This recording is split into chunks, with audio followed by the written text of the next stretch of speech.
Large space feel ചെയ്യണം, അത്യാവശ്യം കാറ്റും വെളിച്ചൊക്കെ ഉള്ളിൽ വരണം, എന്നാൽ സ്ക്വയർ ഫീറ്റ് കൂടാനും പാടില്ല.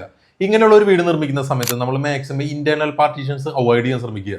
അതുപോലെ തന്നെ നമ്മുടെ കിച്ചൺ കുറച്ച് ഓപ്പൺ കിച്ചൺ കൊടുക്കുകയാണെന്നുണ്ടെങ്കിൽ നമുക്കൊരു വൈഡ് ആയിട്ടുള്ള സ്പേസ് ഫീൽ ചെയ്യാൻ പറ്റും. അതുപോലെ തന്നെ നമ്മൾ വിൻഡോസ് നോക്കുന്ന സമയത്ത് കുറച്ച് നോർമലി വിട്ടിട്ട് കുറച്ച് വൈഡ് ആയിട്ടുള്ള വിൻഡോസ് കൊടുക്കാൻ ശ്രദ്ധിക്കുക.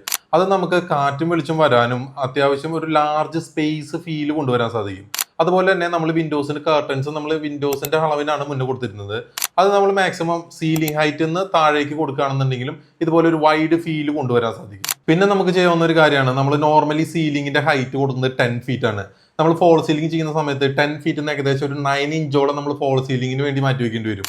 അപ്പോൾ നമ്മൾ ഈ 10 ഫീറ്റ് എന്നുള്ള ഹൈറ്റ് ഒരു 11 ഫീറ്റ് കൊടുക്കുകയാണെന്നുണ്ടെങ്കിൽ നമുക്ക് ഏകദേശം ഒരു 9 ഇഞ്ചോളം ഫോൾ സീലിംഗിന്റെ ഹൈറ്റ് ഇറങ്ങിയാലും നമുക്ക് 10 ഫീറ്റ് മാക്സിമം യൂട്ടിലൈസ് ചെയ്യാൻ പറ്റും. അതുപോലെ തന്നെ നമ്മൾ മാക്സിമം ഗ്രൗണ്ട് ഫ്ലോറിൽ ഒരു ബെഡ്റൂം കൊടുത്തിട്ട് ബാക്കിയുള്ള ബെഡ്റൂംസ് നമ്മൾ മേലേക്ക് മാറ്റുകയാണെന്നുണ്ടെങ്കിൽ നമുക്ക് സ്ക്വയർ ഫീറ്റ് കുറയ്ക്കാനായിട്ട് പറ്റും. ഇതുപോലുള്ള ഇൻഫർമേറ്റീവ് ആയിട്ടുള്ള വീഡിയോസിന് കീപ് ഫോളോയിങ് മോർ വീഡിയോസ്.